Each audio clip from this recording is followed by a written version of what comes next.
Shalom Haverim, Shalom meus amigos. Estamos aqui numa cidade muito importante para aqueles que estão no caminho de Techuvá, especialmente nós que temos o testemunho e seguimos os ensinamentos do nosso mestre Yeshua. Estamos aqui em Súcia, uma cidade antiga, habitada por judeus, fugindo da perseguição romana pós-destruição do templo. Estamos aqui, os meninos da Techuvá Total. Nós vamos apresentar para vocês cada detalhe dessa cidade incrível, que com certeza vai tocar o seu coração. Sejam bem-vindos a Súcia, a cidade daqueles que guardaram, mantiveram o testemunho do nosso mestre Yeshua. Vamos seguindo, vamos em frente. Shalom, meus amigos. Estamos aqui na cidade de Súcia e logo na entrada, a gente acompanhou ali, tem poços, né? Ficam geralmente na entrada da cidade. E foi encontrado já aqui, logo nos primeiros passos ao entrar na cidade, esse local típico, né, de sepultamento, como descreve os textos do primeiro século dos escritos nazarenos, assim como aconteceu com o caso do nosso mestre Yeshua. Então, a gente já observa que eles mantinham esse mesmo costume de fazer esse sepultamento, uma cova coletiva, né? Mas assim, pelo espaço só caberia um corpo. Como era a forma desse sepultamento? Se pegava o corpo, colocava aí, essa pedra, era retirada essa pedra que tem embaixo, rolava com especiarias, né, como a gente encontra nos textos, e depois de 2 anos se retirava os ossos e colocavam no ossuário. E a família tinha à disposição de novo a caverna para se colocar esse corpo a outra pessoa que viesse a falecer. Então aqui a gente já vê a manutenção do costume do primeiro século. Por isso se identifica justamente que esse local aqui tem toda a base para ser justamente tudo que ocorreu aqui foi logo após a destruição do segundo templo. Shalom, shalom. Um rapaz pergunta a Yeshua: mestre, eu posso te segui-lo após ir enterrar meu pai? A Yeshua diz que não, deixe que os mortos enterrem seus mortos. Aparentemente, o mestre foi duro com o rapaz, mas na verdade o que ele quis dizer é que ele percebeu que o jovem, o pai não havia acabado de morrer. O pai ainda estava vivo, não se sabia quando ele ia morrer. E ao morrer teria todo esse processo. Colocar na caverna com todo aquele material para acompanhar a decomposição do corpo, com as especiarias. E depois de 2 anos é que seriam retirados os ossos do seu pai. Ele, aparentemente, era o filho mais velho responsável por isso. Então Yeshua diz: não podemos esperar tanto tempo. Não se sabia quanto tempo isso levaria. Pode ser que o pai vivesse ainda mais 5, 10, 20 anos, não se sabe prever o dia da morte. Por isso que Yeshua falou não, desde que os mortos enterrem seus mortos. Shalom, shalom.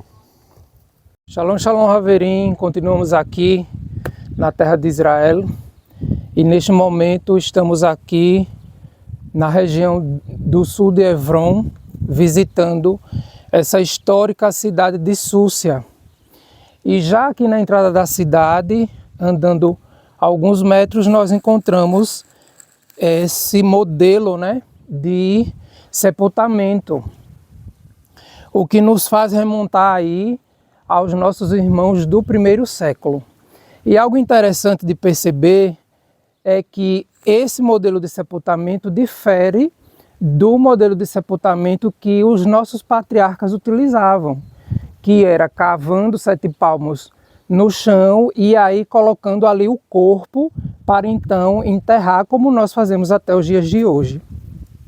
Mas aqui, como já foi explicado pelo More Marcos Aurélio, nós temos esse modelo que remonta aí a essa antiguidade e que nos dá a veracidade dessa cidade e desse momento que nós estamos vivendo aqui, e é esse o nosso desejo, que você conheça e entenda que Súcia existiu e está aqui uma das provas contundentes da existência dos nossos irmãos do primeiro século. Lehitraot.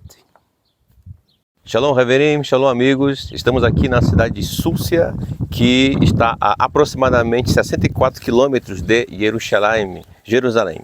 E eu quero destacar para vocês aqui nesse momento esse sepulcro, que com certeza é do primeiro século, pelas suas características e pela própria forma de sepultamento, como já comentou os professores.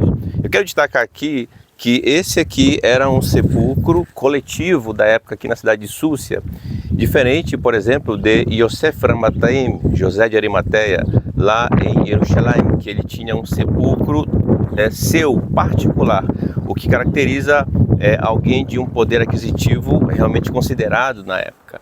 Então, fique com essa bela imagem aqui de Súcia e esse achado arqueológico a partir de escavações. E aí, daqui a pouco, mais imagens para você desde Eretz Israel. Um grande abraço. Shalom, shalom, Haverim. Estamos de volta, continuando o nosso roteiro aqui na cidade de Súcia. E andando pela cidade, encontramos aqui mais um poço e traz para a gente a importância de se ter água, né, para saciar a sede tanto das pessoas quanto dos animais. E interessante que este modelo de poço, ele já tem ali o local de colocar água para que os animais pudessem se servir. E aí a gente traz a importância de termos sempre água para saciar a sede humana. O que podemos fazer uma correlação com a Torá do Eterno, que é a palavra que sacia a nossa alma e que traz para a gente esse dessedentar de tudo aquilo que a gente precisa na nossa caminhada rumo ao mundo vindouro. Lehitraot. Shalom, Haverim, shalom, amigos. Estamos aqui na cidade de Súcia, agora aqui em uma outra parte da cidade. Estamos aqui diante de um poço, que é mais um poço, porque na entrada havia um já, mas aí um pouco mais distante deste. Então você vê a necessidade, na época deles, realmente ter algo bem acessível, no curto espaço, para poder fazer suas atividades aqui na superfície e depois retornar ao subsolo. Então aqui a gente vai fazer uma demonstração deste poço que está em pleno funcionamento, me refiro à água que está no seu interior. Aqui o professor Marcos Aurélio fazendo a retirada da água, para vocês verificarem que realmente são águas vivas. Aqui o Moré Renato. E aí, Moré Renato? Pode falar aqui. Muito gelada, água viva mesmo. Muito gelado, viu? Perfeito, perfeito. Você vai puxar, parece que é uma pedrinha de gelo. Tá muito gelado.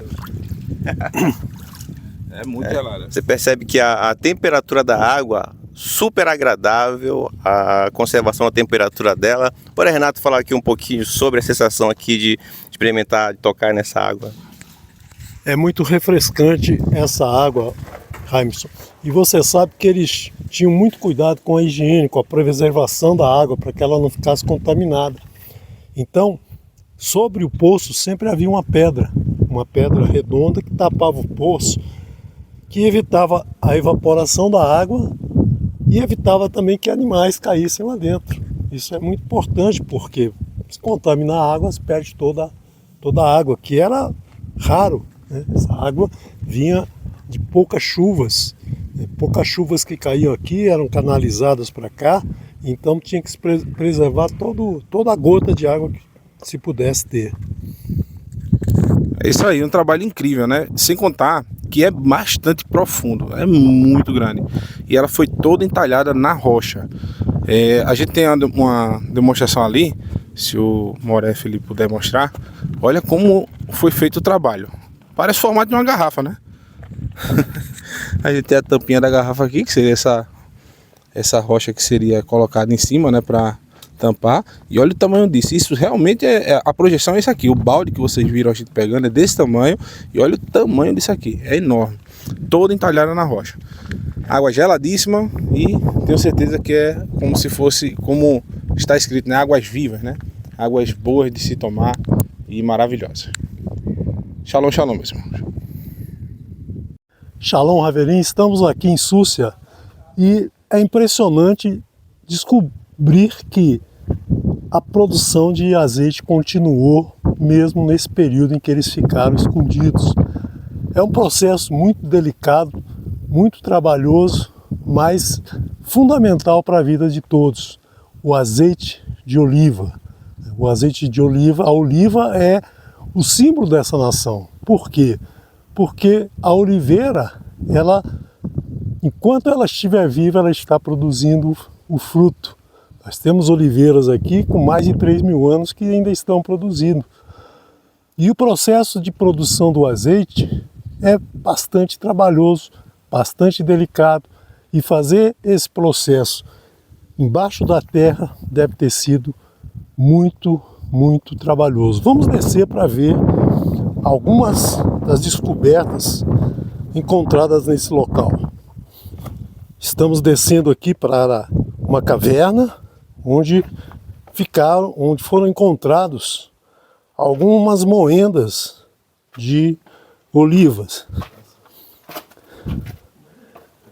Então aqui, nesse local amplo, que dá uma boa altura, nós temos alguns tipos de processos, de moendas diferentes. Por exemplo, essa moenda aqui. Como é que funciona essa moenda, Marcos? Essa prensa. Bom, aqui deixaram eu sozinho, mas beleza. Vamos lá, ver se funciona. Assim, ó. Foi.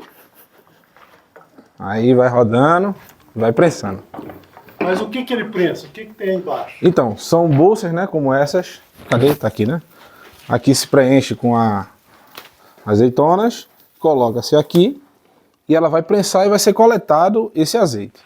Como a gente já ouviu falar nos estudos, a primeira prensa, quando ela passa a primeira vez, esse azeite é coletado justamente para o serviço no Mishkan, ou no templo, né?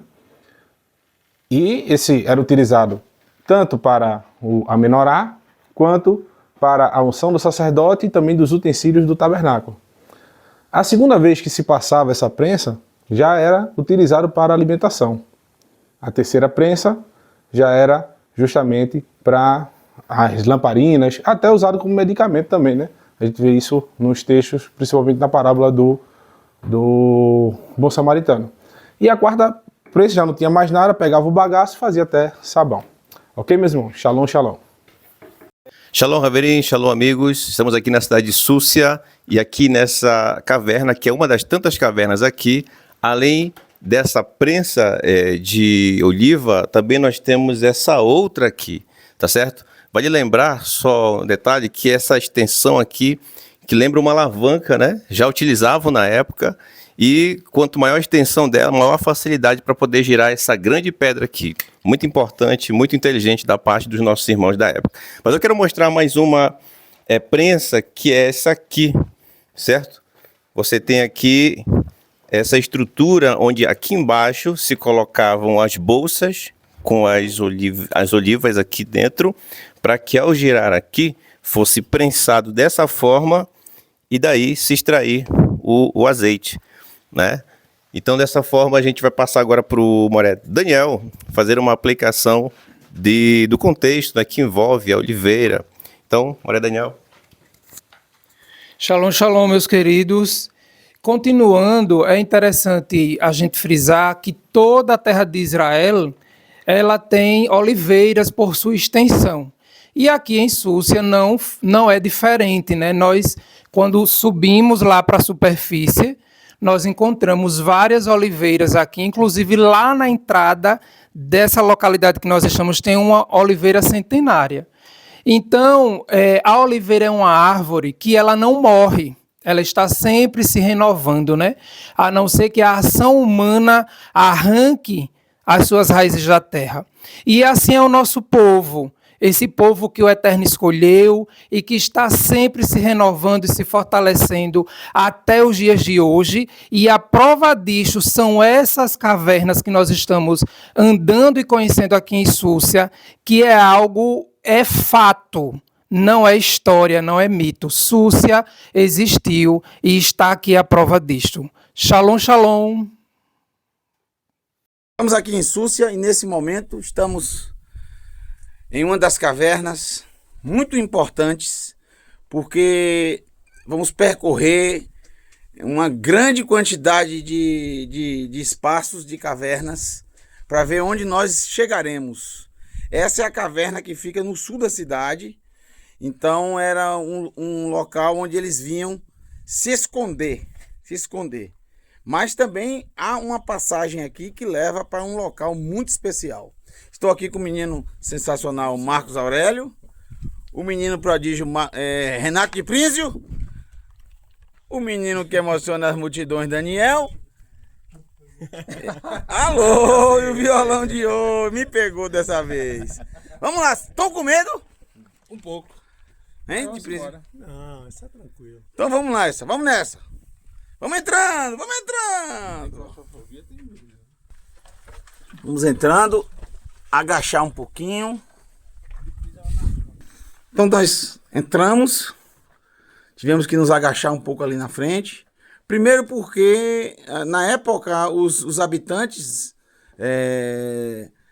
da terra de Israel eram bem baixinhos, tá, gente? As portas das casas mostram exatamente isso, a altura das pessoas. Vocês também vão observar que existem várias galerias, né? Várias galerias por essas cavernas. Vamos seguindo. Olha os meninos aqui, será que estão com medo? Não. Continuando. O de Prínsio aqui. Vamos lá. Não está com medo não, de Prínsio, viu? Nada. Tá nada. Olha lá de Prínsio. Tirando que o nosso guia tem uma pequena errada no trajeto. Isso, foi. Eu fui enganado pela luz.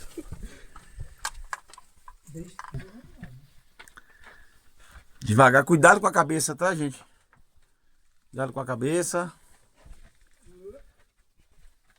Eu sou cuidado com a cabeça, baixa aí. Nossos irmãos viveram aqui e passavam por todo esse constrangimento, por toda essa dificuldade, mas não reclamavam. Eles mantiveram o testemunho do nosso mestre Yeshua, vivo.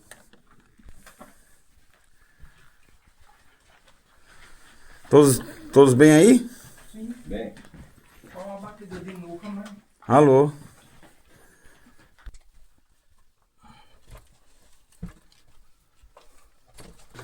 Chegamos na parte final. Vamos ver onde sai. Vamos embora. Não vim até aqui. Tudo original aqui, tá? Tudo original da época aqui. Menos os ganchos.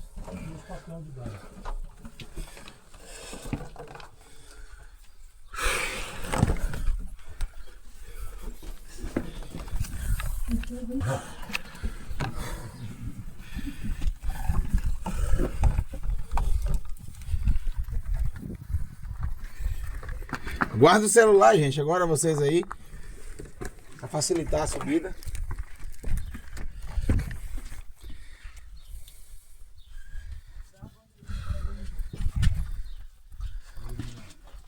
Chegou, Marcos Aurélio! Olha onde chegamos. Dentro da sinagoga. Oi, meu irmão. Que maravilha, né? A forma como os nossos irmãos conseguiam vir para a sinagoga por dentro desse túnel. Incrível! Incrível! Olha o menino prodígio. Menino prodígio! Rapaz! Ei, Renato de Prínsio! Rapaz, Renato de Prínsio, eu vou te dizer, viu? Sensacional! Era o Raimson. Olha que incrível, gente. Exatamente.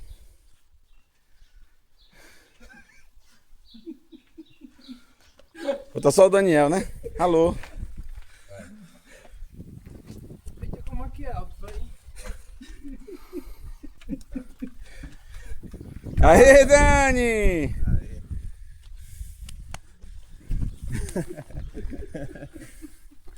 Daniel! Conseguiu! E agora vamos usufruir desse lugar sensacional que é a sinagoga. Olá, meus irmãos, estamos aqui na parte da entrada da sinagoga de Súcia. E como até os dias de hoje o costume de entrar na sinagoga antes, recitar uma bênção. E aqui nós temos uma bênção muito especial. É praticamente a única sinagoga de Israel que contém o nome do nosso mestre. A leitura dá para se fazer perfeitamente, porque as letras são as letras que nós utilizamos hoje em dia. Dehira, que em hebraico é Zahor, né? Lembrar, lembra-te. Latav, para o bem. Menachama, do consolador ou do consolo. E aqui nós temos um nome muito comum no primeiro século, e encontrado na arqueologia também, Yud Shin Vav Ain, Yeshua. Lembre-se para o bem do consolo de Yeshua, Sarrada. Ou seja, Sarrada, ele é um termo utilizado em aramaico pelo sogro, o sogro de Yaakov, Lavan. Sarrada é exatamente aquele que testemunha com a sua vida. Igar Sarraduta, Sarrada. O Menahama e do consolo ou do consolador. E aqui nós temos um nome que dá para se perceber apenas o Shin e o que parece ser um Mem. E nós supomos ser Shimon, que teve uma morte muito semelhante à morte do mestre Yeshua. Shalom Lekulam, é muito emocionante estar aqui, nós não conseguimos nem falar de tanta emoção, de constatar a dificuldade que esse povo enfrentava naquele momento, naquele primeiro século, de se mudar, fugir para esse local, viver escondido durante dias e dias seguidos, sem sair à luz do sol, fugindo dos perseguidores, fazendo todas as suas atividades embaixo da terra e, para chegar à sinagoga, trilhar um caminho subterrâneo com muita dificuldade para chegar nesse ambiente, para se reunir e para relembrar o nome do mestre Yeshua. E aqui nós temos a prova registrada em um mosaico da época, trazendo essa mensagem que todos liam ao entrar na sinagoga, para que nos lembremos que todas as dificuldades que tenhamos na vida são pequenas, comparadas do nosso mestre Yeshua. Shalom. Shalom, um momento muito emocionante nessa jornada da gente. Todos os dias está sendo para a gente um privilégio maior do que o outro. E realmente está sendo difícil falar depois do que a gente viu aqui e do que a gente ouviu também. Esse ambiente, esse local que remete a tantas dificuldades que o povo que serve ao Eterno e que tem o testemunho de Yeshua há tanto tempo vem sofrendo, perseguido e vivendo debaixo da terra. Nesse local aqui, em cavernas, a gente saiu dali para eles poderem chegar até a sinagoga. Todas as atividades deles eram por debaixo da terra. Eles faziam azeite embaixo da terra, eles enterravam seus mortos, sepultavam, faziam tudo por debaixo da terra. Agora, a única coisa que eles não deixavam sem estar evidente era a sua fé, a sua confiança no Eterno, porque isso os perseguidores não podiam tirar deles. E a gente tem que ter essa vontade de divulgar essa confiança que eles tinham, de deixar a sua fé exposta. Olha que sinagoga linda eles tinham, eles fizeram, tiveram prazer e hoje nós vemos pessoas visitando isso aqui. Esperamos que eles também possam evidenciar a sua fé e dar frutos de justiça. E nós também, que nós não deixemos a nossa fé debaixo da terra, porque se a gente fizer isso, estamos perdidos. A gente possa evidenciar a nossa fé. Shalom, shalom, meus irmãos. Amigos, estamos aqui na cidade de Súcia, em especial aqui nessa linda sinagoga. Sinagoga essa onde os nossos queridos irmãos em Teshuvá do primeiro século frequentavam, vindo debaixo da terra, das cavernas, por causa da perseguição romana, e aqui faziam seus estudos. E como é que a gente sabe que eram nossos irmãos em Teshuvá? Justamente por esse mosaico que você encontra aqui na frente, e você encontra nessa escritura uma citação ao nosso mestre Yeshua, Yud Shem Vav Aim. Conforme em um outro vídeo o Moré Felipe explica de forma completa essa frase. Bem, nossos irmãos em Teshuvá não eram cristãos, eles eram judeus e serviam ao Eterno conforme a instrução da Torá que receberam do nosso mestre Yeshua, que ao entrar na sinagoga faziam menção ao seu mestre. Então, nesse momento é importante dizer isso, porque o cristianismo vai surgir só no 4º século. Nós estamos falando aqui do 1º século. Então é importante ter essa consciência a respeito dessa questão histórica, porque se pensa, inclusive, essas questões, mas de forma muito simples, muito clara. Lembre-se, aqui um testemunho claro, as pedras testemunham isso. Nossos irmãos estiveram aqui e serviram ao Eterno com todo amor, com todo o coração. Shalom! Shalom, shalom, Haverim. Estar aqui em Súcia tem sido algo surpreendente desde a entrada da cidade e agora com essa experiência que nós tivemos de passar por debaixo nos túneis e chegar até aqui, isso me faz lembrar que na hora dos nossos irmãos adorarem ao Eterno, né, fazer o seu serviço, eles submergiam do solo e vinham à tona. E isso me lembrou muito a elevação de alma que nós vivemos no Shabat. Quando ao longo de toda a semana nós estamos aí nesse consumismo, na correria do dia a dia, mas no 7º dia nós subimos e a nossa alma ela se eleva.